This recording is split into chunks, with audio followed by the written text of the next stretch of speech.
Once or twice you've spoken, it seemed to me sometimes sadly, about retirement. Do you still think of retirement?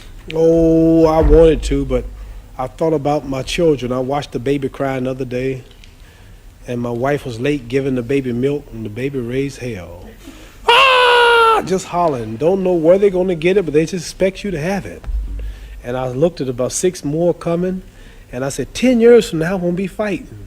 10 years from now, that baby will just be 10 years old.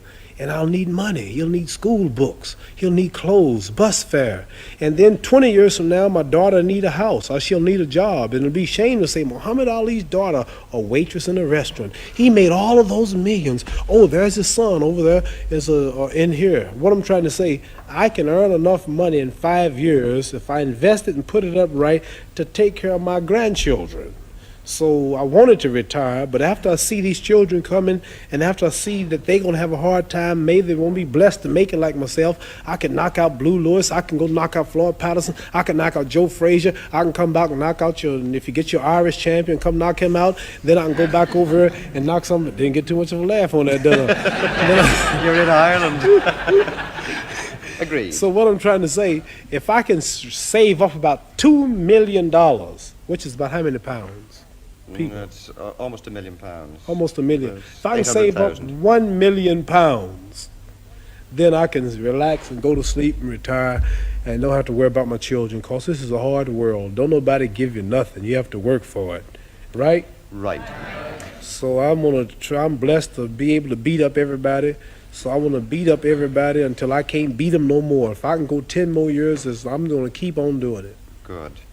Most of your poems, like the one you spoke a few moments ago, are funny. But you've written one about your own people, I think at the time of the Attica prison riot. It's a serious poem. You have certainly very serious moments, as you've shown us tonight. Could you, before we go, just say that poem for us? Oh, this poem explains the Attica prison. You heard that over here when all the black prisoners were shot, and just before they held some white hostages, and they said they would cut the throats if they didn't get what they wanted. And the word was, well, if the throats are cut, then shoot and kill everybody. They found out during the autopsy that the throats were not cut. They just shot them for nothing. The trigger-happy policeman, and that Rockefeller gave word 10 minutes or so, if they don't give up, I think it's the way it went, open fire. And one black prisoner came out to speak to the warden, and he said, you have 10 minutes to surrender. What's your reply? Are we going to come in shooting? And the black prisoner came out, poetic poem. This didn't happen, but this is what I wrote. He said, better far from all I see, to die fighting to be free. What more fitting end could be? Better surely than in some bed where in broken health I'm led, lingering until I'm dead. Better than with prayers and pleas are in the clutch of some disease, wasting slowly by degrees. Better than of heart attack are some dose of drug I lack. Let me die by being black. Better far that I should go, standing here against the foe, is the sweeter death to know. Better than the bloody stain on some highway where I'm lain, torn by flying glass and pain. Better call in death to come than to die another dumb, muted victim in the slum. Better than of this prison rot, if there's any choice I've got. Kill me here on the spot. Better far my fight to wage now while my blood boils with rage, lest it cool with ancient age. Better violent for us to die than to Uncle Tom and try, making peace just to live a lie. Better now that I say my sooth, I'm gonna die demanding truth while I'm still akin to youth. Better now than later on, now that fear of death is gone, never mind another dawn. They opened fire on them, but they died telling it like it was. Tonight we have as a guest in the studio a man of whom Time magazine once wrote, he is Hercules struggling through the 12 labors. He is Jason chasing the golden fleece. He is Galahad, Cyrano, D'Artagnan. When he scowls, Strong men shudder, and when he smiles, women swoon. The mysteries of the universe are his toys. He rattles the thunder, and he looses the lightning. Well, he's loosed a lot of lightning in his day, and he's going to loose some more of it tomorrow night in Croke Park. There's no man in the world, I think, whose name is more synonymous with sport today. He says he's the greatest, and maybe he is. I'm certainly not going to argue with him about that. And he says he's the prettiest. Ladies and gentlemen, will you welcome, please, Muhammad Ali.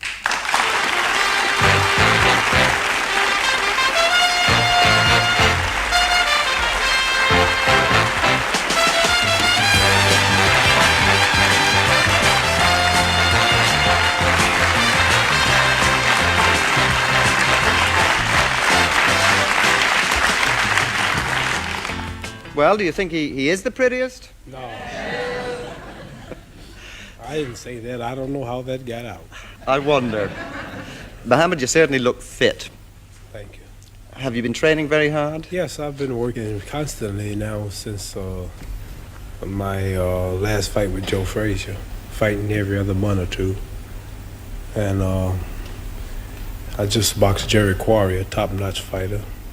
I was in good shape for him. I fought him the first time. He was troubled, but the second time, a lot of the rust was off of him. And the reason he was troubled the first time was because that was my first fight in a 4-year layoff. All right. And so I'm ready now. I'm still active and just needed to wipe a little dust off of me since the Quarry fight. I sat down a few days to rest, and I'm ready now. You're doing a lot of fighting. Well, yes, I think the boxing game should stay alive. I think every contender should get a shot at the title.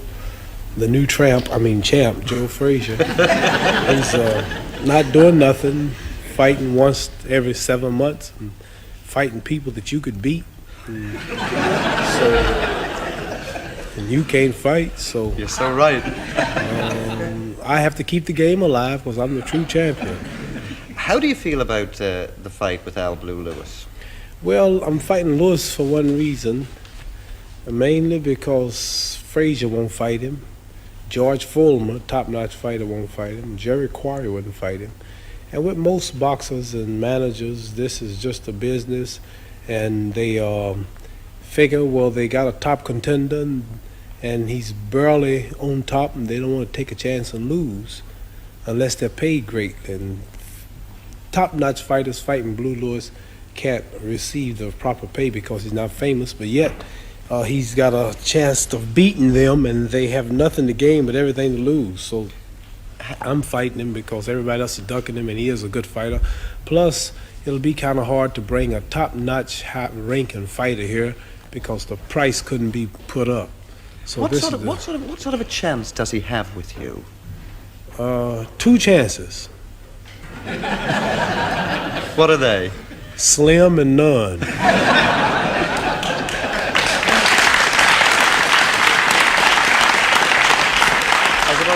I asked for that one. Angelo Dundee has just handed me a piece of paper to say that you hope to go to fight in Tehran in about 3 weeks' time. Iran and Tehran, yes, we're going to just exhibition, government invitation, and we're working on it now. So your next big fight, really, I suppose, is with Patterson. Floyd Patterson, right, the rabbit. A rabbit? I call him the rabbit. Why is that? Oh, the way he fights. And, he calls me Clay, and the name is now Muhammad Ali. He still insists on Clay, so I'll call him the rabbit. Plus, I'm going to fight the rabbit in the garden. Madison Square Garden, of course. You then go on to fight Frazier, I gather. Yes, if he comes out of hiding. He bought a plantation down in South Carolina, some chicken plantation. I know he's a slave, but he don't have to buy plantations. But What do you really feel about him? well, he's a good slugger. He's not scientific. He's rough. Physically, I know I beat him. I won 9 rounds. He's already ugly, and I beat him so bad that night. I beat him so bad, and he was so ugly after that fight, his face should have been donated to the Bureau of Wildlife. You know, he toured here with a show. I heard he flopped like he do everywhere else. He's got a singing group called the Knockouts, and he thought because they gave him my title, he could go everywhere and draw people and get rich. and I understand he draws 80 people or maybe 1,000 people in the 20,000-seat arena. In London, in a 4,000-seat arena, he drew 12 people. Well, he And did. had the nerve to keep on with the show. He did a little better here. He got 87 at one, actually, and I think Yeah. 1,041 at his. And I at know his I can biggest. beat him singing, but I don't call myself a singer. I can come here and fill every place because the people know who the real champion is. But you have been a singer too. I mean, you had a show called Buck White, didn't you? Yes, I was in a play called Big Time Buck White, and black militant play of problems that we're having in America. The play was a flop, but I was a hit. The play lasted 6 days, but the worst critics, my part was a hit. I want to get that straight. Why is it, do you think, that you draw the crowds of all the sportsmen in the world? That you are Well, a mainly- great crowd drawer. Mainly personality's got a lot to do with it. A personality, like a salesman's business, depends entirely on his personality. If he's rude and unsympathetic, and then the buyer will hope that he goes away and never come back. But very often, if the salesman is good, he can make a person buy when they don't even intend to. Same with a doctor. He might be the best of doctors. He might have many patients and give them all the medicine he wants. But if his personality is not really right, then his medicine won't make him feel that good. His personality make him feel worse. But very often, a wise doctor can cure a person with word of mouth alone because they realize power of mind is needed. And a lawyer can dishearten a client on one visit if he don't have a personality of victory. Like Joe Frazier, for an example. He's the champion, they say. Number one, he don't have the personality. He can't talk. Very few boxers can get on this show and match wits with wise men like yourself. And, Wits Plus- is all I want to match with you. and very few fighters, if you take the camera on close up, you see my nose and my face. I'm not ugly. I'm not ugly like most fighters. They have noses like that, and their ears are like that. How you feel, champ? I'm pretty. I'm a pretty fighter. And I can, I have a personality. I know how to talk to the wine heads. I have a talk for your great Mr. Lynch here in the Parliament House, and I knew how to talk to men like you with less intelligence than myself. And no, I was only joking. Just listen to the people Joke laugh. away. Just listen to the people laugh. Just listen to them laugh. Very few comedians can do this, and that's their job. So like I'm saying, it's personality that attracts. I mean, people of all religions, like in America, I stand up for black people, and regardless to what it costs me, I speak out for what I believe. Like you got people in Ireland fighting for what they believe. I represent this. Also, the draft was something out of my religion teach against, and this made me popular with many people. Then you got the white racists who believe in separation, such as I believe one day the black people in America must go to self, clean up self, help self, do for self. I recognize them.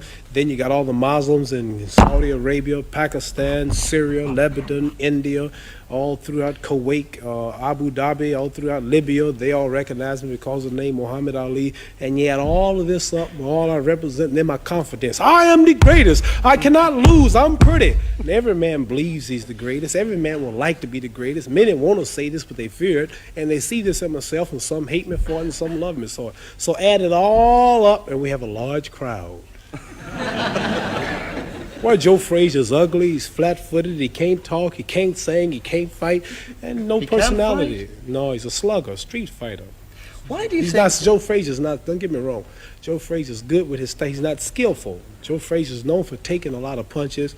He's not like Floyd Patterson, or say Sugar Ray Robinson, or Joe Louis, or say Jack Johnson, Jack Dempsey. These were great scientific boxers. See, Joe Frazier will take 5 punches to hit you once. So Why he's do a- you think? Why do you think he beat you, Muhammad? Then the last time. Well, the reason that he got the decision, if you looked at my face and his face after the fight, both eyes were closed, his nose was bloody, his lips was cut, his head was swollen, and he spent 1 month in the hospital. Did you all hear it? Yeah, surely. He spent 30 days of intensive care. No phone calls and no visitors. And that's a terrible beating when you have to stay rest for 30 days. But he got the decision. But I'm not complaining. Next time I'll get him. I played too much with him. And plus, I find at the time I was bucking the draft system. I didn't go to the service. and I found out the 3 of the judges was on the local draft board. That's why I lost. We'll come back to that if we can in just a moment, but could we sort of go right to the beginning of your career? What made you take up boxing as a child in Louisville? Well, at 12 years old, someone stole my bicycle. I went to a home show where they display cars and refrigerators and household utensils and everything. And I went there and left my bicycle outside and came out. It was a drizzling rain that night, Saturday evening, about 9 o'clock. The bicycle was gone. I just got it for Christmas. Somebody asked me, I asked whether it was the nearest police officer. And they said in the basement of the same building that I just came out. And a fellow named Joe Martin was training amateur boxers in a room about this size. And he asked me to take out an application and learn how to fight so I can beat the fella up in joking fashion who stole my bicycle. So I started boxing. This led you on eventually to the Olympics.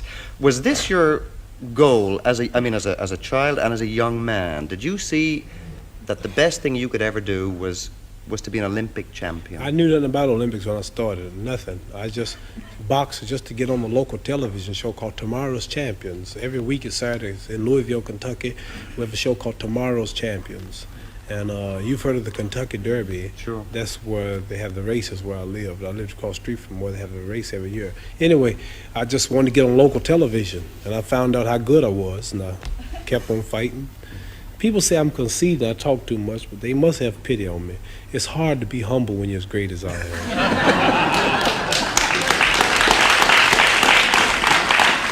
And I won the Golden Gloves, the National AAU, and the Olympics. And then after the Olympics, I had all the gold medals, but no money.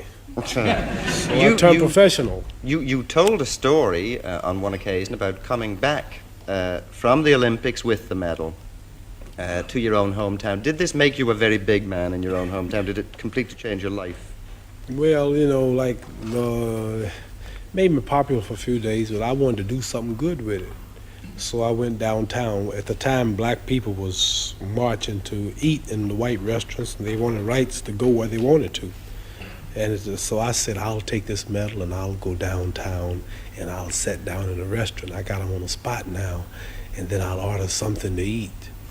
And I went down and I had my medal on, and the lady was looking, and I said, I'd like a cheeseburger. She said, we don't serve Negroes. I said, I don't eat them either, just give me a cheeseburger.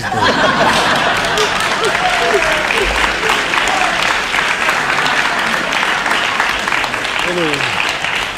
How was it, Muhammad, anyway, to be a Negro boy in the South? We say black now. All right, black. I know all what right. you're talking about. All right. Is it not the same thing? What? No, Negro. We are taught that all people are named after country. Chinese are named after China. Cubans are named after Cuba. Irish people are named after Ireland. Indonesians named after Indonesia. Japanese are named after Japan. Australians are named after Australia. But there's no country named Negroes. Mm. All right, then let me. You understand? I understand. You're not as dumb as you look. Let me rephrase. Do I look that dumb? No, I'm joking. What I really mean is, did you feel that you were deprived, that you and your family and other blacks were second-class citizens? Did we feel it? We knew it. Not only second class, but about add up all the nationalities you have on earth, and then they come first. Like right now, you can come to my town, and you're more free in America than I am. Even Chinese, the Japanese, that the black people help America to fight, or even the Germans. A day after the war in Vietnam, the Viet Cong will be more of a citizen than the American Negro. So, like, we might be the 50th class citizens, 60th class, if you really break it down. If we was just second class, it'd be all right. This is something you feel very strongly about. Strongly, I know it's the truth. I live right there every day. In Christianity, because they never taught us our true knowledge. Then they told me how we were brainwashed in America. We see Jesus, he's white with blonde hair and blue eyes. We see the Lord's Supper, all white people. We see the angels in heaven, all white people. And we look at Miss Universe, a white woman, Miss America, a white woman, Miss World, a white woman. Even Tarzan, the king of the jungles in Africa, he was white. He said,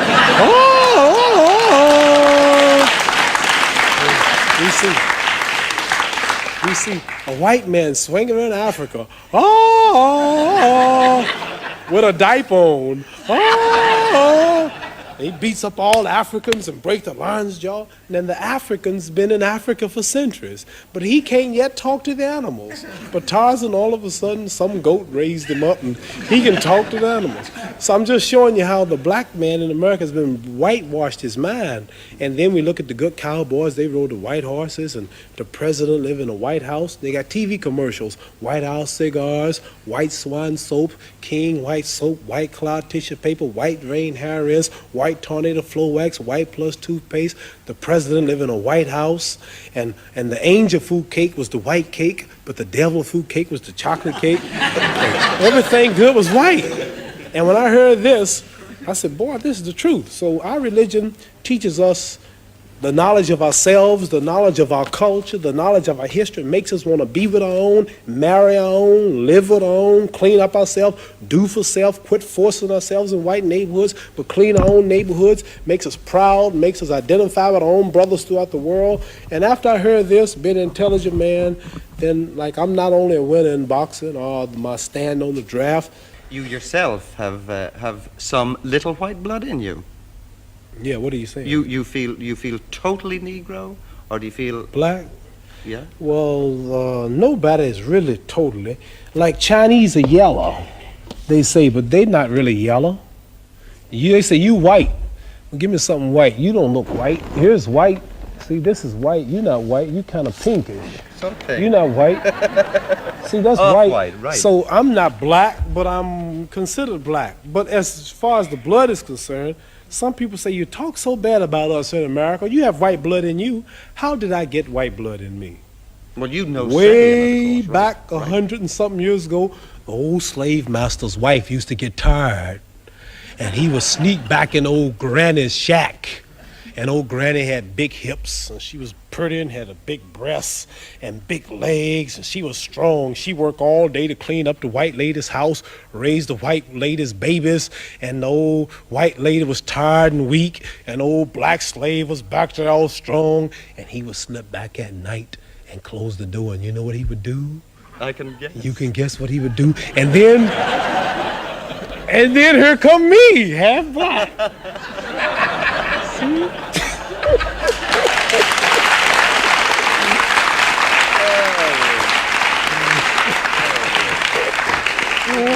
If we can get back to fighting for just a moment. When a fight is coming up... They laughing because they know what I'm talking about. Everybody knows what you're talking about. But when a fight is coming up, you, it appears to me, deliberately build up a lot of pressure to intimidate your opponent. And it intimidates the people. See, in America, the black people are always taught to be humble. You know, yes, boss. I'm sorry. Hey, boy, break. Yes, boss. Yes, boss. And never has a slave got up and said, I am the greatest. I'm beautiful. I'm pretty. I cannot lose. They said, that nigger talks too much.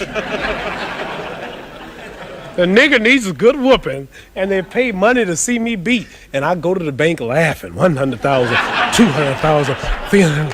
I am the greatest. That nigger talks, he's cocky. 1, 2, 3. So, like, this is why I build up. Like when I fought Jerry Quarry, I said the last of the white hopes, you know. But I saw so you this looking, builds up. I saw you tension. looking at Jerry Quarry at the weigh-in the other night on television last month, and you were giving him this stare, and he was staring back at you. Was he frightening you, or were you frightening him, or was neither of you frightening the other? Well, I don't think neither of us was frightened, but I'm psyching him, so he lets me know he's not scared. But I don't see him or see me. I see people like you watching, but mainly in America. And they were looking and building it up to be a race war. I said, you don't stand a chance. I'm gonna run you out of the ring. And people in Alabama, Mississippi, and Georgia, whoop that nigger! He talks too damn much! Hey, let's go see this fight!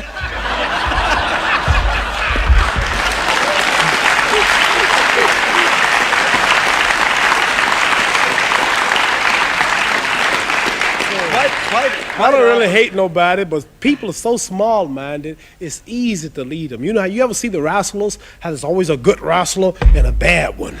And he sticks his finger in his eye, and this guy shakes it off in 2 minutes. His eyes clear up, and he sticks it in again, and he hits his back, and everybody hate him. He'll win the first round, and then the second round, the good fella wins, and that's what everybody come to see. The old bad villain be beat up. I like to be the villain. But the things I'm telling you now, I won't tell in America on television because they'll start liking me. They say, oh, he's just tricking us. But when I get back to America, I'll be bad. But you talk to people in the ring. You appear I to want be. to smile, but I don't. You appear to be talking to. What'd you say? You appear when you're fighting. I do. Quite often. I do. To talk. I talk. What are you saying? Or, Well, or can you repeat that? Well, some of them I won't repeat. But I have a few things to say to not for the public, but to confuse my opponent. Like I might say to a white fighter, listen, while I'm in the clinch, the Black Panther's outside. You don't stand a damn chance tonight, boy. Now burn your house down. He look at me, this guy's crazy. I have a lot of things I say. Do you ever get into the ring hating the man you're No, going to fight? never. Do you get in with anxiety or fear? I'm nervous because of the talking that I do, and I have to back it up. I think about people.